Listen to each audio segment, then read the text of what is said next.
పాలకూరని ఇలా బాగా ఫ్రై చేసుకోవాలి. చేసుకున్న తర్వాత ఇది చల్లబడిన తర్వాత కాజు మరి పాలకూర రెండు బాగా మిక్సీ చేసుకోవాలి.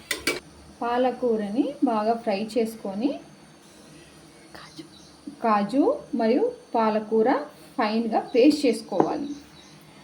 చేసుకొని పొయ్యి మీద ప్యాన్ పెట్టి గరం మసాలా, సాజీరా, లవంగం, ఇలాచి, పట్ట అయితే ఫస్ట్ ప్యాన్ పెట్టి ప్యాన్లో నూనె పోయాలి. 3 స్పూన్స్ సరిపడంత 3 స్పూన్స్ ఆయిల్. దాంట్లో సాజీరా, లవంగం, ఇలాచి, చెక్క,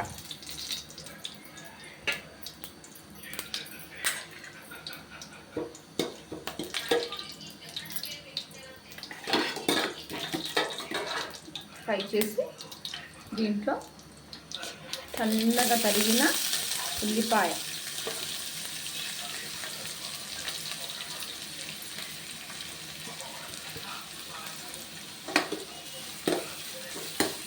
దీని బ్రౌన్ కలర్ వచ్చే వరకు ఉల్లిపాయని బాగా ఫ్రై చేసుకోవాలి. ఉల్లిపాయలు బాగా బ్రౌన్ కలర్ వచ్చేలాగా వేయించుకోవాలి. వేయించుకున్న తర్వాత 2 టేబుల్ స్పూన్ అల్లం వెల్లిపాయ పేస్ట్ వేయాలి.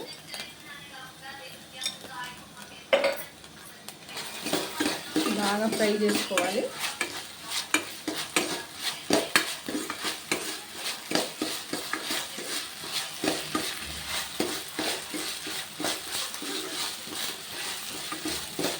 పచ్చివాసన పోయే వరకు బాగా ఫ్రై చేసుకోవాలి. చేసుకొని దీంట్లో కొన్ని సన్నగా తరిగిన పచ్చిమిర్చి ముక్కల్ని వేసుకోవాలి.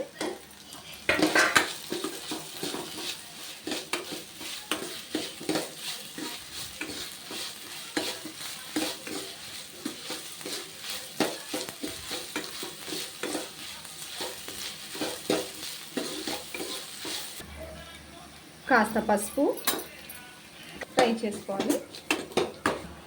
తగినంత కారం, నేనైతే 2.5 3 స్పూన్స్ వేస్తున్నాను. మీరు కారం తగినట్టు వేసుకోండి.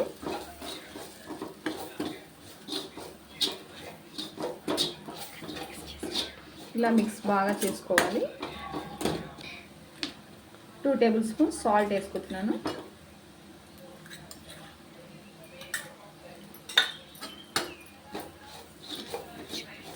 వేసుకొని బాగా కలుపుతున్నాను. కలిపాక పాలకూర పేస్ట్ దీంట్లో వేసుకోవాలి.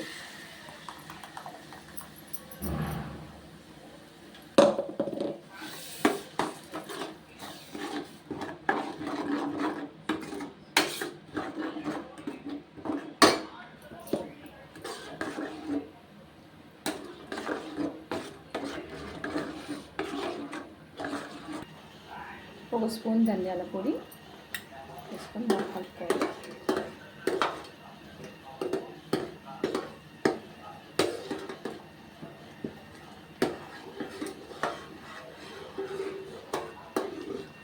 నెయ్యి వేస్తున్నాను. 1 స్పూన్ నెయ్యి వేస్తున్నాను. మీకు ఎంత నెయ్యి వేసుకుంటే అంత రుచిగా ఉంటుంది. మీకు కావాలంటే ఎక్కువ కూడా వేసుకోవచ్చు. నేను కొంచెం వేస్తున్నాను. మా ఇంట్లో మా పిల్లలకి ఎక్కువ ఇష్టం ఉండదు నెయ్యి అంటే, అందుకని కొంచెం వేస్తున్నాను. మీరు కావాలంటే ఎక్కువ వేసుకోవచ్చు. ఎంత టేస్ట్ ఉంటుంది నెయ్యి వేస్తే దాన్ని బట్టి టేస్ట్ వస్తుంది. కావాలంటే మీరు 2 టీ స్పూన్స్ వేసుకోవచ్చు. పన్నీర్ ముక్కలు ఇలా సన్నగా కోసుకున్నాను. వీటిని దీంట్లో వేస్తున్నాను.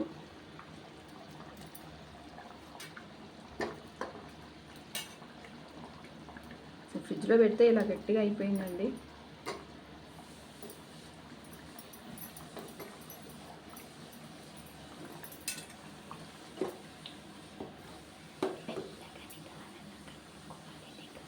నిదానంగా కలుపుకోండి, లేకపోతే పన్నీర్ ముక్కలు విరిగిపోతాయి. 1 టీ స్పూన్ కసూరి మెతి తీసుకొని బాగా నలిపి ఇలా వేసేస్తున్నాను.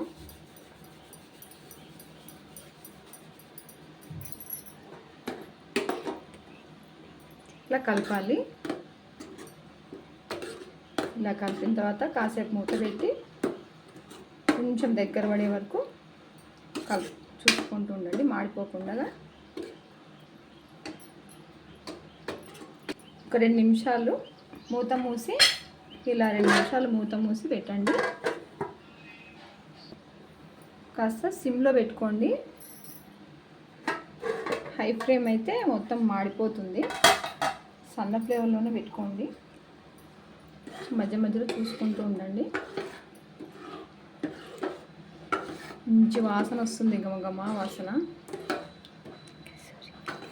కసూరి మేతి, సాజీరా, లవంగం, ఇలాచి, నెయ్యి ఇవన్నీ వేస్తేనే పాలక్ పన్నీరు చాలా సూపర్గా ఉంటుంది. ఇలా దగ్గర పడ్డాక ఆఫ్ చేసేసేయండి. ఇదిగోండి పలావ్ రైస్ చేశాను. పలావ్కి చపాతీకి చాలా బాగుంటుంది పన్నీరు.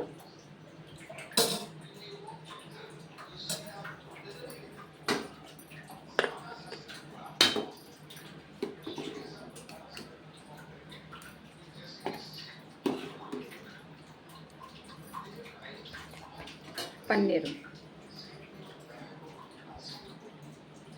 వేడివేడిగా కలుపుకొని తింటే సూపర్గా ఉంటుంది. చపాతీకి కూడా చాలా బాగుంటుంది. ఇంతేనండి పన్నీర్ కర్రీ. నెక్స్ట్ వీడియోలో కలుసుకుందాం. అంతవరకు బాయ్.